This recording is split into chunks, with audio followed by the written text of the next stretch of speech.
just started an Insta. I know I'm late to the game, but I just started an Instagram called 8 Cats in the Hood, because it's 8 cats in the hood.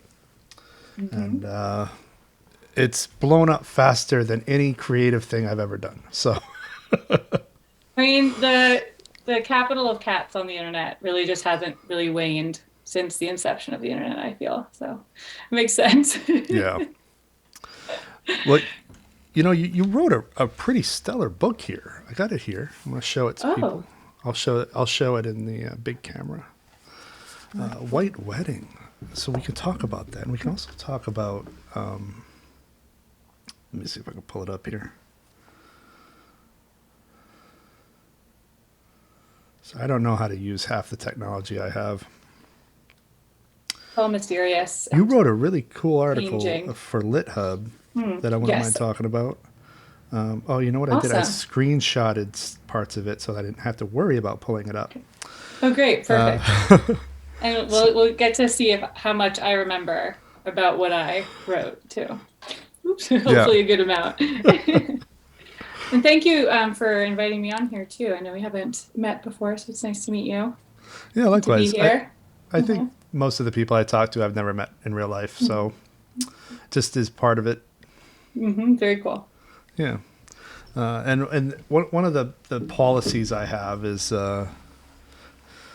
I probably shouldn't be admitting this publicly because it'll bankrupt me. But whenever a friend is pushing another friend's book or something like that, I usually spring for it and give it a gander.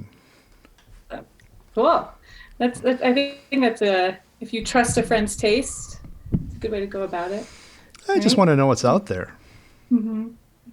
So we should start with. I'm really interested in how people get fine writing. I think because that's a special kind of brain, right? I mean, as a lot of kids, for example, always hated writing. And I would hear it all the time. Oh, I got to write a report. I loved writing. I have a first grade report card where, and I have no memory of this, but I still have my report cards. And my first grade report card, my first grade teacher said, I'm concerned that Eric doesn't want to go out to recess. He just stays in and writes stories. Like that was me. And so, for and I think that might be the reason why I'm interested in how people find language as their art form. How far back do you go? Really far. It was sort of I can't remember any time in my life when I wasn't writing. I So my mother is an English teacher, but she's not really creative. She's like written, some poems and stuff, but she's not really like a writer. She's dedicated to teaching and an amazing English teacher. And so I was surrounded from an early age by like just, talk about Shakespeare and books and passion for books, which I'm really lucky for. And probably from a mixture of that and then a mixture of who knows. I was writing these little like picture books and illustrating them when I was like 5 years old, and or I guess 5, 6, and like these horrible, like they're almost illegible scrawled picture books, and like putting them in a little wagon and like selling them door to door in my neighborhood. I wish I still had that, whatever that moxie was of going door to door in that in that publicity way. But yeah, so I was always like very responsive to stories and interested in stories and trying to create them as well. And then I kind of wrote, fiction was really always what I was drawn to the most. And I wrote things sporadically through high school. And then where my two sort of like paths, I guess, diverged in the woods or for the woods, noun last name joke, was when I went to undergrad. I had applied to a few schools where I would have majored in English, and I also applied to Emerson College where the major was writing, literature, and publishing. So I ended up having a creative writing focused undergraduate degree as well. Sort of, it could have gone either way. So I guess always writing, always writing. A lot of reading Goosebumps as a kid too. Yeah, I appreciate that hustler mindset that you had back then. As a wee child, Yeah. with a wagon. Yeah, I haven't heard that one yet. That's pretty awesome. I think only my like preschool teacher who lived on the street bought one out of pity. I was like, they're for a dime, Yeah, something I like mean, that. But yeah, pity sales are really important when you're young.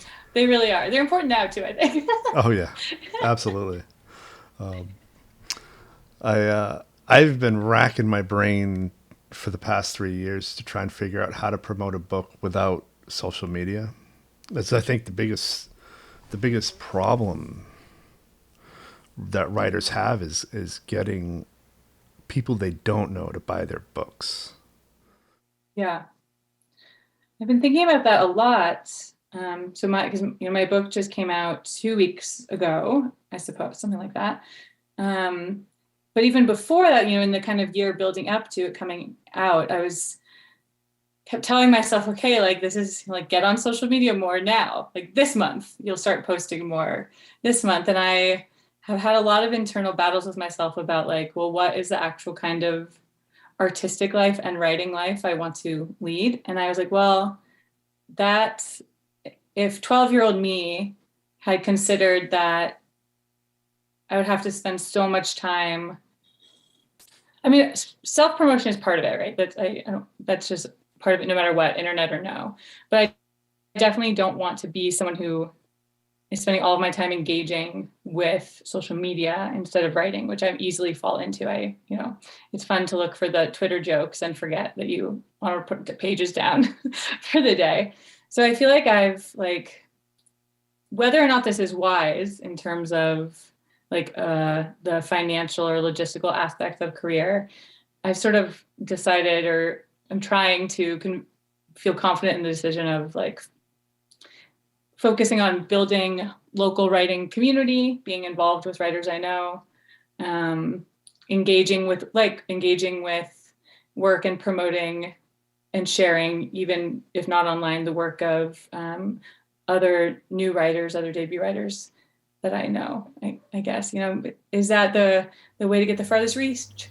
I don't know. I mean, Who knows? That seems to be along the lines of the strategy that I've always advocated for. Just get involved with other people who are doing what you're doing, or doing what you want to do. And actually getting to have conversations with people, getting to hear their work in a way that is exciting. Going to bookstores, which are opening all the way back up again here. I'm here in the San Francisco Bay Area, and stuff is really kind of springing back to life. So yeah, I think it's just me considering that's the writing life I'd prefer to lead. Is even if I don't need a follower count as much as I'd like to have an engaging and curious and collaborative existence as a writer. I think, not saying I'm doing that quite yet, but that is kind of the the goal or the vision I'm kind of developing for myself. Yeah. It's interesting, the whole follower thing. I think one of the biggest problems with social media is that it's based on following rather than something else. I don't know what that something else is, and everybody I have on has a different idea. But I do wonder, would Twitter be a better platform if it weren't about followers, or even just one line? Here's what I'm thinking today. Yeah. I remember someone I was whining about social media, and someone recently told me, it's well, social media is basically like people advertising themselves. I was like, oh, maybe that's why I feel so weary when I'm reading it for a little while. I'm just reading ad after ad after ad in one way or another. Not always, right? That's not always true. There's often important conversations happening. There are times when I feel like the accounts of current events that I'm seeing on social media are more urgent or more give a more complex view of the situation. These are rare times. Usually social media flattens the current events, but definitely for in June 2020 during the height of the Black Lives Matter protests, there were a lot more people sharing things they were seeing and experiencing in the moment that wasn't being portrayed everywhere else. So sometimes it's a really useful tool for connection and for understanding the world, and other times it's just a barrier. I think, yeah. I don't know why I'm not talking about Twitter so much. I apologize. Well, yeah. it's the thing that looms over society right now. I suppose so. Can't escape it. Yeah. There used to be a lot of really great indie presses in San Francisco. Are there still many? Oh yeah, there definitely are. I mean, like one of the most famous ones, right, is City Lights booksellers is still there. There are many, and then there are always new ones. I think San Francisco has like a sort of a current reputation of being a place where like creativity, all the creative people have left and creativity has died. And it's not really my experience at all. I think just like in probably actually any era, it's about who you know and who you seek out and which things you go to, right? Like there are, I went to a really amazing reading Saturday night, a fantastic part of a fantastic reading series that's been around for a long time, Babylon Salon, that is finally coming back in person too. And there are always like people doing cool, amazing artistic things, publishing. There's amazing drag, there's amazing music, amazing visual art. So it's a thriving city still. Great. Yeah. Yeah, I think Black Sparrow Press used to be out there. I'm a Bukowski guy, so can you talk about your article? So you wrote this article for LitHub. I'll link to it in the description for everybody who's listening. What pornographic literature shows us about human nature? Yeah, so I think the essay basically begins by introducing some experiences I had while writing my novel, White Wedding, which I consider to be a pornographic novel. And I'm using like the definitions of pornographic and erotic as like delineated by writers like Audre Lorde, who would call the erotic that which expands, connect, like through sensory experience, we expand our connection to others. There's also an emotional quality of that. There's that like other element of that human connection quality, while the pornographic sort of forecloses some of that other meaning, if that makes sense, or that it's not about emotional connection so much as it is about only the physical experience. Now, Audre Lorde would view that negatively, but then we have, but I still think that language is like a useful distinction. That pornographic is about just like the continuous impulse and thrust toward lust, desire, and the physical release. There's not as much the emotional or psychological element of that. Okay, so that was one thing in calling it pornographic. But so I sort of introduce also a quote from Susan Sontag talking about the pornographic imagination, this idea that in pornographic literature, we're following an extreme consciousness of some sort that, again, is driven towards that fulfillment of lust.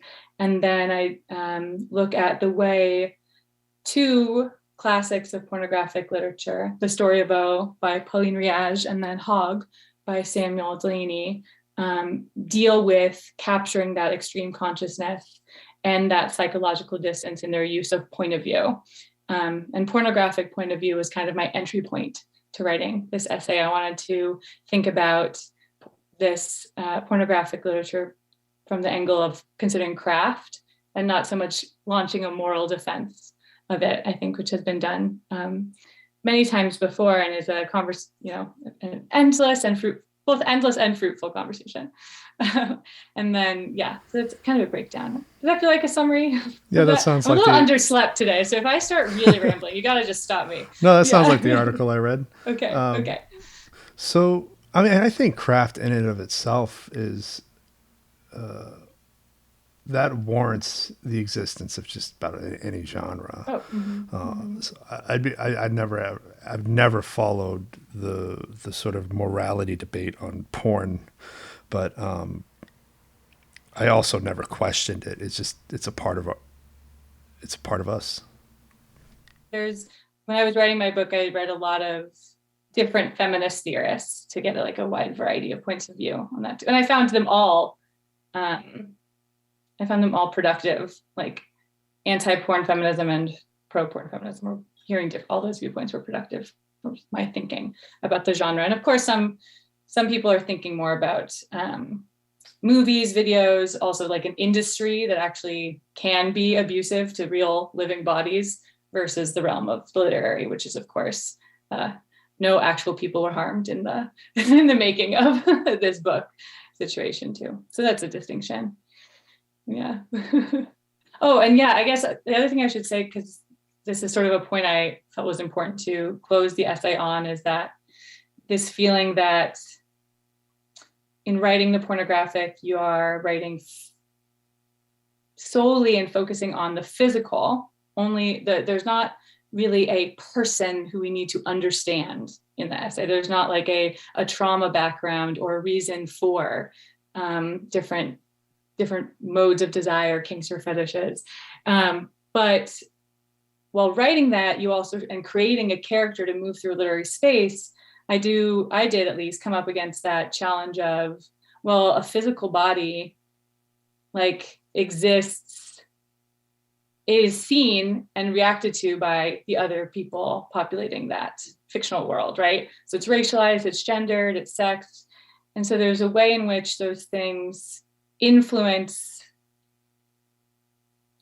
that body's access to different spaces, what the physical ways that it can, the physical like materials even just around that body. And so I found that to be kind of an interesting knot there, right? Of like thinking about one element of the self, like the way we're perceived as we move through the world by others, and also like trying to write sort of a defiant and like selfless, self-negating force in driving forward in the narrative. So I became interested in that question of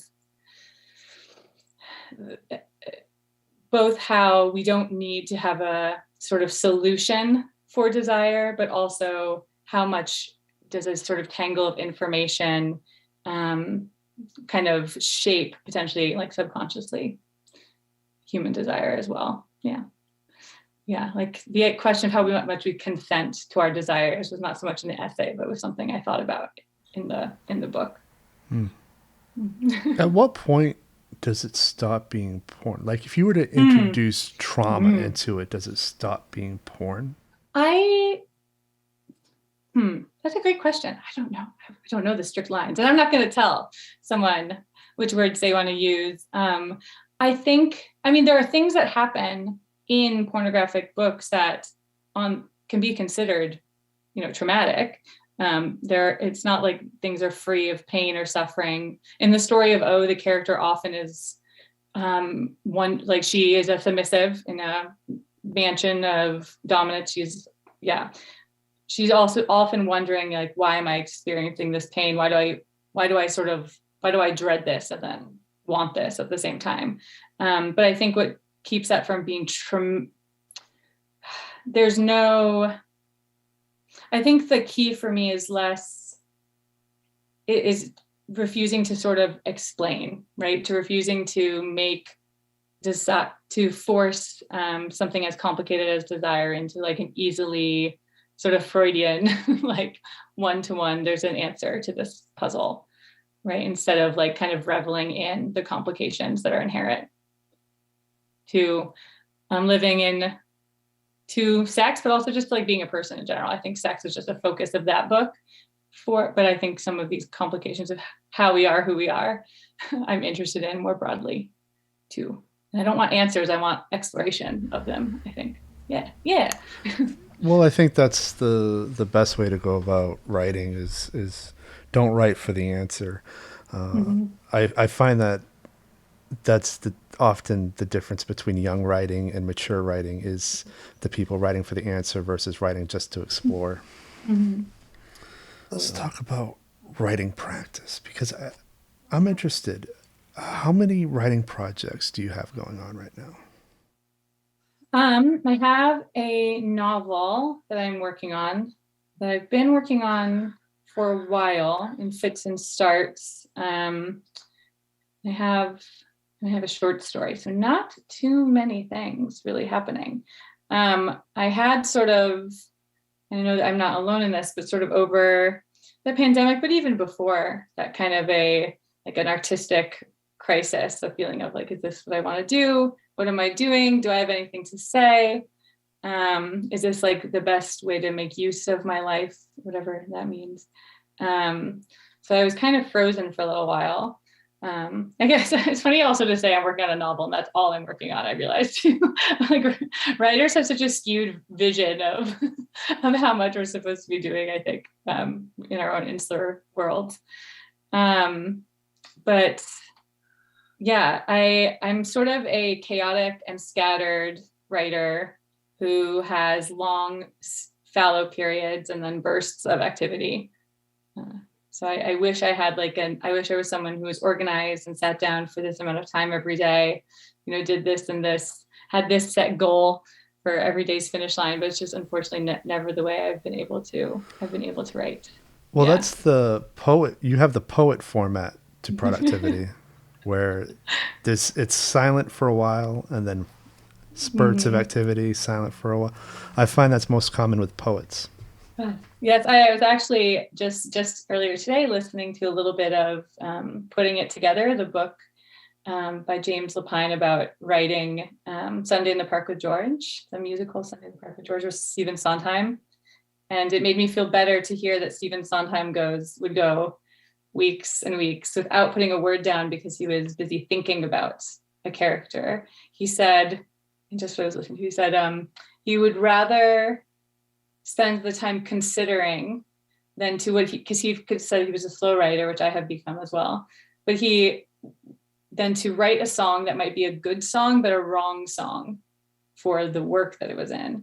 Like it might itself, like I feel like I could compare that to writing a paragraph or a scene where you're like, this rocks. Then you realize this doesn't tonally fit. This has nothing to do really with what I'm trying to say in this overall project.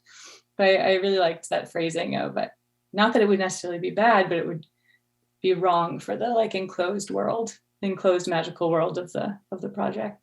So that's going to be my new excuse now, is that I'm just Sondheiming around. Well, yeah. I'm just being like one of the greatest geniuses of the last century. So it's totally cool.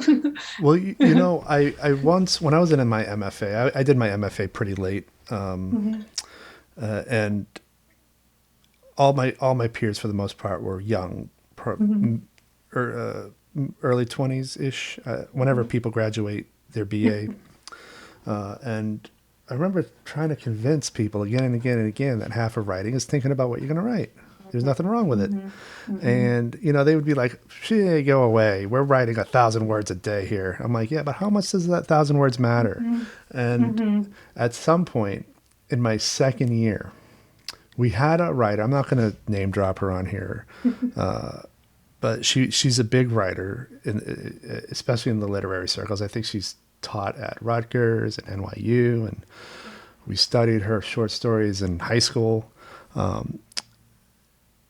They said, somebody asked, how many drafts do you do of your story? And she goes, I do one. They're like, how is that possible? And she goes, well, I think about it for a year. So I know exactly what I'm going to write word for word by the time because I don't like typing. So I only want to do it once. So we've got this big writer, and I'll tell you off the air who it was, who only does one draft because she spends most of her time thinking about it. So. Wow. Yeah, I might have the worst of both worlds in that I spend a ton of time thinking about it, but then I also do find, sort of newly have discovered a more productive and valuable relationship with the revision process. Like I'm trying to become a writer who is better about putting the words down on the page and letting my story kind of take the unexpected places it's going to take me without laboring over perfect sentences in the first draft, because I know it's possible, like it was in this novel that was in White Wedding, that I'm going to labor over, for example, like the exact prose of 2 opening pages that I'm going to cut in the last edit too. So I'm trying to do I don't know if I'll ever become a one draft and done person, because I do think the drafts tell me something about what they want to be. But I'm just going to have to be a slow writer who meanders through. Well, how long did this go for? When did you start it? Yeah, so it started as my M.F.A. thesis back in 2015. It started as a triptych of like a short story triptych. So there are 3 scenes within that take place in kind of a pleasure mansion, sort of in a more fabulous world than much of the framing narrative, which is at like a suburban wedding. And those were the starting stories. They've changed. The middle one especially has changed a lot. But so those existed, and then it developed with the help of my wonderful thesis advisor Jeffrey Deschel, and also the close help of another professor there, Elizabeth Sheffield. It developed into a structure of an overarching narrative arc and interlocking stories within. But yeah, and then it was so that's 7 years from first words to holding the book, I suppose, right? If that's 2015. So it was a thesis that they gave me a graduate degree, and then it was presented to Fiction Collective 2, who was ultimately the publisher. They took some time with it. They gave me a maybe. So I spent a year revising it. And then they gave me a maybe again. And also some editorial assistance from one of their board members, Sarah Blackman. We had a couple phone calls of thinking about ways to solve some of the book's issues. And then I guess it was probably April 2020, I was finishing the last edits to hope to see that they would give me a yes. And I had the attitude of, well, you can never predict anything that is happening in the world anymore. So what if I just wrote exactly what I wanted to finish this? And it worked out. So yeah, so it's 7 years, but kind of chaotic periods again of working on it, and then it's sitting under consideration, working on it, et cetera, et cetera. What were some of the issues you had to work out? I think it was a less mature book, not mature in the NC-17 rating. It was always that way. But I think it had a little bit more of it was at once more vague and more didactic, like a little more of a diatribe in some senses. It was always, and I don't mind things that are like rough around the edges, but there was ways in which it felt more like it was fraying than that it was like actively feral. Like it didn't, and I had like one story that I was just really stubbornly keeping in there, one of the extractable stories, that actually didn't almost have anything to do with anything else thematically in the book. But I really stubbornly just wanted to keep it because I liked it. But yeah, it was one of those things that's not bad, but it's not right for the project. So that was a big one. And sort of figuring out what was happening with consent in the story. Like what was I had one piece of feedback was this book seems like it's trying to say something about consent, but like what like is it? So I had to kind of just like write down for myself and put at the top of a document what it was I was saying in a way that could inform the pages, but without it being stated outright, right? Like how do we consent to our desires? Yeah. So there are other just little scenes, or some more awkward scenes between scenes, linking scenes. So yeah, there's just there are little things. And also some of the edits I was given were kind of responding to the moment in the world too, which was an interesting like peek into the bookmaking process for me. It was like when the press was first reviewing it and first gave me a maybe, we were in really the height of discussions about Me Too as a world. And one of the bits of feedback I got was to try to give the book more of a point, like something it wanted to say more strongly. And then 2 years later, when the whole country wasn't talking about sexual assault, which it maybe still should, but anyway, the feedback was that it had like too much of a point. I was like, but it was interesting to see how like what is in the zeitgeist can also influence what a reader is bringing to the book and how much they want to feel something being like said with them about the current moment, and also where we crave more. I don't want to say new. I don't know. Yeah. where that doesn't feel as fitting. But I'm glad it got the room and air to breathe and grow into this version, because I think it's the best version of itself, even if it was a long process with it for a while. How many versions are there? I guess probably 3 complete versions, 3 or 4. Yeah. Nothing ever was like, the overall structure did not radically change after it was my thesis. It was the things within the overall structure that changed, like replacing one story, refining certain places, like removing things that could imply judgment from the main character, this nameless woman who we don't really get much access to her opinions, right? So kind of like looking at scenes and saying, like, does it seem like she is reflecting another person's desire, that she's judging it, right? And judgment is like really appropriate for her. So it was a lot of refining, and focusing on the way the actual style of the prose itself was also telling the story.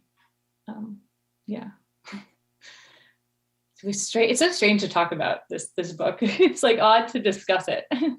It makes me feel like it's both like something like, who wrote that? And also, Some books, they're easier to understand when you just read them, and you get the gist of them, but then we wouldn't have a show. It'd be 2 seconds of me being, go read this book, but so during your master's program, were you workshopping aspects of this? Yes. Indeed, I was. So, I was in a workshop in which we were responding to other forms of art as the sort of birthplace of a story. So we would pick an artist to respond to, and then we were assigned an artist to respond to. And at the time I was working on sort of like revisionist folklore, but all of my writing has always had a strong sensuality and sexuality in it. Not to the degree of this book, but in the past, much of what I've written about just has had sex scenes in it. When I was in undergrad, one of the first stories I ever workshopped had a scene when a character goes to a restaurant bathroom and masturbates. And I learned years later that everyone in the dorm was talking about that story. So I'm like, oh wow, I'm just really back at my roots here in this book too. And it was, it's funny because I was such I was a shy, virginal, raised Catholic little undergrad too. So it was, maybe that's not even surprising. Maybe that's that is who would write this book. I forget. Oh my God. I forgot your initial question. Oh, was it workshopped? Yeah. So I was given this painter, Lisa Yuskavage, to respond to, and she does these very beautiful, sort of fabulous, or this feeling of a folkloric atmosphere paintings of nude women that's sort of cartoonish, but not at the same time. I can send you an image that she has done to give more context for this later on. But so I wrote that triptych, and it was my thesis advisor at the time who was kind of clarifying what this even was, what this genre was, that it was, the pornographic and how it could be more fully that. Yeah. And then as I workshopped other parts of it, I got a vast array of responses from my peers. But I was at an M.F.A. program that really invited and supported experimentation and different genres. So we had a lot of horror writers, sci-fi writers, literary fiction writers, speculative. There's a huge spectrum of genres. So in a lot of ways, this was just another genre in the pool being written. I did get some hilarious, angry feedback, but for the most part, my peers were very supportive. Oh, that's interesting. Were they just thrown off by the fact that you were writing porn? Mm-hmm. Yeah. Apparently, because of the person I am and other writing I had done, I should have been writing something more wholesome. More wholesome was one of the phrases that I remember. Well, that's very funny to me. Oh, that's so irritating. You grew up Catholic, you said. Mm-hmm. So how does your family feel about what you're writing? My mom is reading it right now, so who knows? I don't know. There are questions and concerns, but I think that's also been part of my like personal journey with thinking about art and creativity and how much I know that like I view art as both an expression of the self, but also a wrestling with different ideas and exploration of things I'm thinking about. And I am becoming less and less I'm becoming bored with myself having anxiety about it. Does that so I'm kind of like, I'm gonna write what I am driven to write and have the unpleasant conversations if they come up, but to hope for the best, you know. My dad keeps trying to make people buy the book in airport bars because he travels a lot for work. So he's a good pro. Dad. He's pro the book. He's not a Catholic parent, okay. But he's like, I think he's like making people open the Amazon link in front of him. That's a really good dad. Yeah. So going back to the negative feedback that you got when workshopping it, was there a correlation between I'm interested in the male versus female dichotomy with somebody who'd be offended by it? It was a male. Yeah, it was a male. Yeah. That was my guess. Yeah, it was that. Yeah, I think we also had like a close community of writers in my M.F.A. program. So I think most of my other peers also like knew kind of what I was up to and what I was trying out, and were interested in seeing where that would go, and were interested in the like queer and feminist theory that went into shaping it as well. I also, one of my professors, Elizabeth Sheffield, I went to her to see with a peer to see if she would be do an independent study with me about like transgressive literature. And she doesn't do independent studies, instead proposed turning it into a class. So we created a transgressive literature class that ended, after reading a bunch of wonderful novels, ended in a workshop. So a bunch of us MFAs at that time in that cohort shared pornographic short stories, which was really fun and cool. Yeah. I love that they allowed you to do that. Yeah, it was, I think everyone was a little bit like, someone gonna like find us out. I mean, we were all, all adults. But it's like Fight Club. Yeah. But it was exciting to get to, it's a program that like really embraces experimentation, really cares about form and both the limits and possibilities of genre and form, and how form and content follow one another. So I think, it was just another angle for looking at what literature can do. Yeah. Were you always proactive about what you were getting from college, like in your BA? Were you looking at, well, can I build a study around this, rather than just taking a class? I was, in some ways, I feel like this is also like, this makes me think this is also poet brain in some ways. Like, yes, in what fun things do I get to read and think about, but never in what will be the best relationship I can make to like whatever network in the future. So, but I've like school, I find ideas and reading and thinking about literature exciting because I'm a nerd. And I think also because I don't come from, immense wealth. I was like in undergrad on scholarships. I was working really hard outside of my MFA, like in other jobs and in teaching.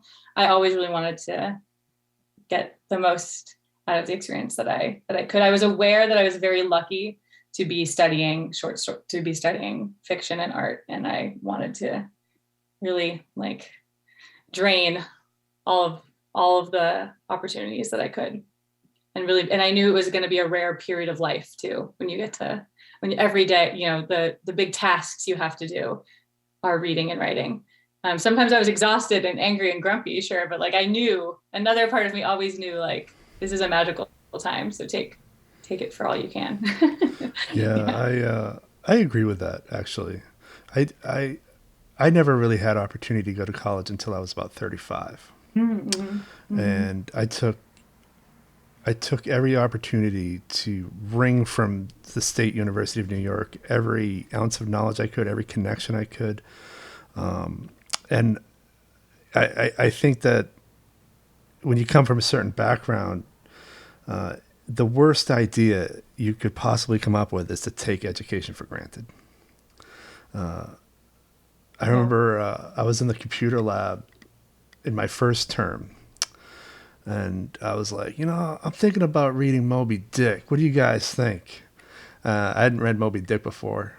And my mentor turned around because he was working with another student in the lab. And he goes, you should make an independent study of it. Like, out of one book? It's like, it's a big enough book. And he gave me the directory for every professor in the college, not just in New York City, but in New York State. And he goes, you Amazing. could do a distanced independent study, find someone. And Whoa. then he showed me like where the literary people were. And I found somebody in Buffalo who was like, I've been wanting to build a study around this for ages, but nobody wants to read it. So we built an advanced 4-credit independent study around Herman Melville's Moby Dick. Wow. And it was some of the best academic writing I've ever done. I was doing 10, 20-page response papers every week. That's amazing. That's so exciting. What are like, and yeah, to get that like focused relationship with the book and then also with a scholar of the book at the same time, that's like pretty phenomenal. Yeah, that's incredible. And so the point of this part of the podcast is to promote this idea of don't take advantage of education, but don't take it for granted. If that makes sense. Yeah, but even like if it's not traditional education in a university, like I think there are often times when I'm doing something in the literary world and I'll be like, do I want to like put on pants to go to this reading? And I'm like, this is so cool that I get to do this. Sometimes I think like it's easy to get into that crisis mode of thinking about like, oh, is my book selling enough? And like, do people care about what I think? Are my ideas good enough? And then I'm like if my little kid self knew that I did it, like she'd be so happy. I was like, yeah, I don't know. There's just a lot that I feel like is really, there's so much to challenge and things like good things to critique about the state of the literature today. But there's also like, there are cool people doing cool things, sharing cool ideas. And it's great to be able to ever interact with any of them in fun ways. If you go to a reading and get to like, just offer like to meet a new person and go back and forth on a pun, right? Like, I don't know. It's cool. It's good stuff. Yeah. Do you come out of those inspired to just want to sit down at the typewriter and go at it? Sometimes I come back hideously jealous, my worst artistic quality. But yeah, sometimes I do. I'm also sometimes I can't help myself to that I'll like if a connection to what I'm working on comes up, I'll jot it down too. And maybe it's uncouth to break out your own notebook during a reading, but yeah. If I'm responding to it, if I'm like awake and engaged, then I feel like half of my engagement with something is like response to it, Yeah. Yeah. One of the most remarkable live readings I've ever seen was this guy, David Ryan. He was the drummer for the Lemonheads. Was it like a 90s alternative band? I think you've had him on the podcast. Yeah, I have had him on the podcast. Yeah. I think I listened to a little bit of that episode. And he had this story which was compartmented based on how long he had to read it. So he'd go up, he'd be like, how much time do I have? 5 minutes? Okay. And he'd remove 3 cards. And then he had the 5-minute version on a card. So he had like a 3-minute version, a 5-minute version, a 10-minute version. Yeah. And everybody at the end was just really deflated. They're like, we can't top this. That's really cool. That's really inventive and engaging and a cool way of thinking about form and like the relationship between the written word on the page and time externally. That's fascinating to me. That's really cool. Yeah, I've seen, oh God, I've seen some really cool readings. Like I always think about I went to the Tin House Writers Workshop when I was a young recent grad, and I saw Dorothy Allison read there, and she's just like such a powerful figure and a powerful reader. You just like, the way she speaks is as though she's like preaching while she's reading. It really like grabbed you by the throat. And she also like talked a lot about like making reading in public a different animal than just reading off your page, right? She would like give that audience there who's there in that format something different. So it's made me try to, sometimes I feel like what I'm choosing to read at a reading isn't like my necessarily always going to be like the thing I think is the best, but I think it's what I think is best suited to that place, most engaging. Yeah. Or I went to the University of Colorado, Boulder for my M.F.A. And one of the readings there, some of my peers organized this amazing reading in the planetarium. So they invited poets like Jennifer Tamayo and the singer and performer Mickey Blanco. And Jennifer Tamayo projected images on the ceiling of the planetarium as part of her, as part of their reading. And it was just like to be completely immersed in the poetic project in that way, like that the whole ceiling and the whole auditory experience was also poetry. There's so much you can do. So much you can do. Yeah. You were an editor for the literary journal in Colorado. Yeah, I was an editor for Timber Journal, and that's the one that was it's run out of the M.F.A. program. Yeah. There. Yeah. Were you guys taking submissions from, I assume, some M.F.A. people? You were taking external ones as well? Yeah, it was a huge variety. Yeah. A huge variety of people. Was there a lot of I know that when I was in my BA and I'd been asked to read for one of the journals there, and I had this awakening of everything I was doing wrong when I started reading submissions. And hold on. I know, it's good. Cat interruptions are the best interruptions. Sorry, buddy. Something fell. Hopefully. Oh, here. Yes. That's my recorder. Okay. Uh-oh. Yeah, that's good though. Okay. So yeah, I had this awakening of everything I was doing wrong, and just one term of reading submitted stories changed my voice completely. Mm-hmm.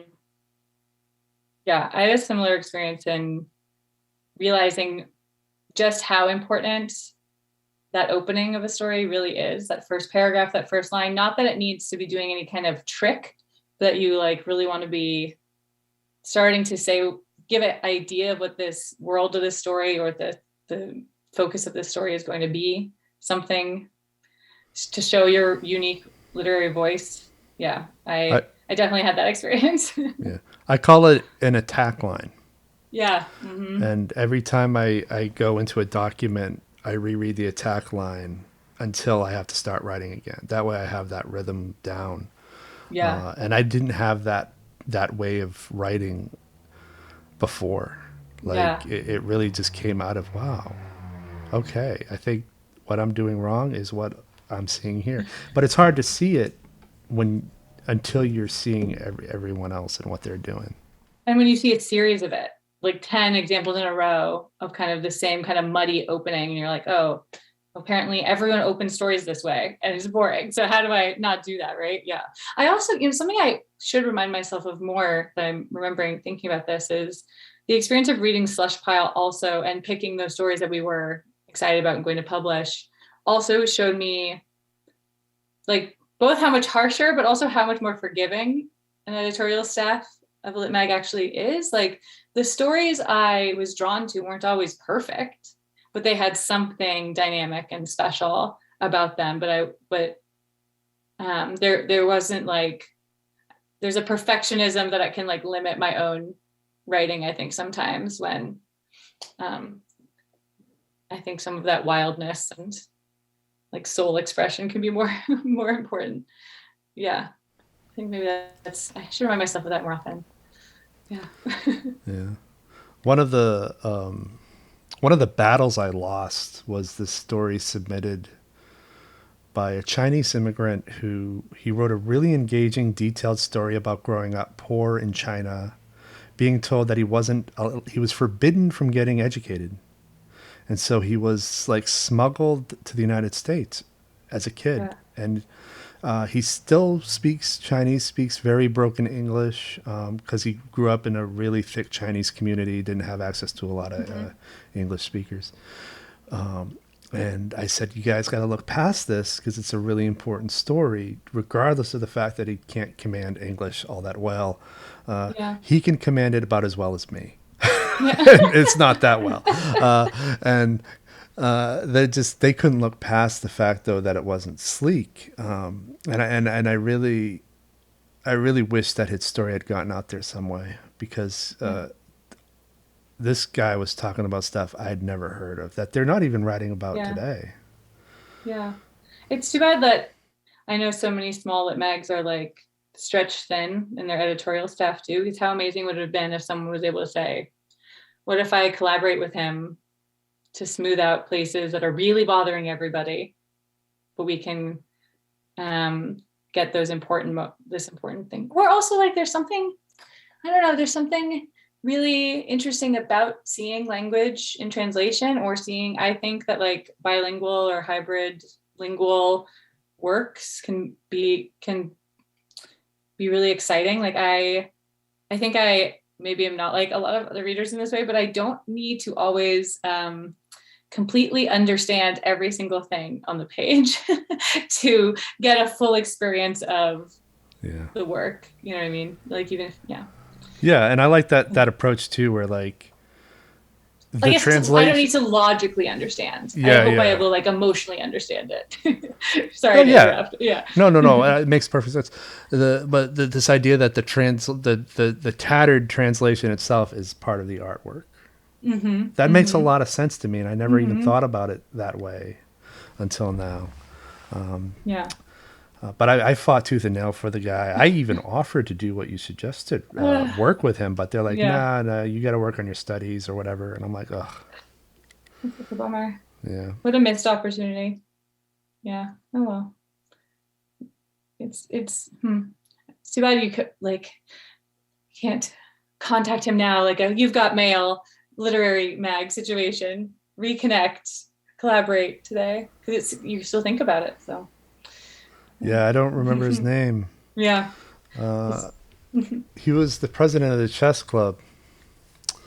I know this is like an hour in, and I'm really late. I'm sorry. No.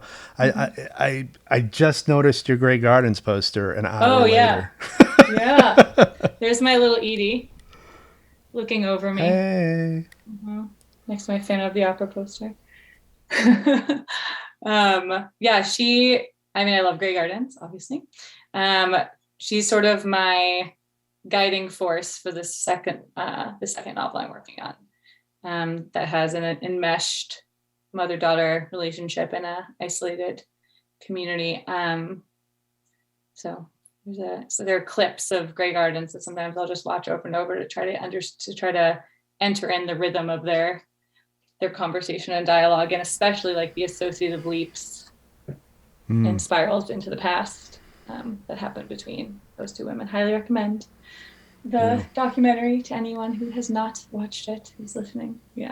The show with Drew Barrymore is pretty good, but the original documentary is where it's at. No, I would say the documentary, especially if you want to be a writer, should be like a staple. Oh yeah.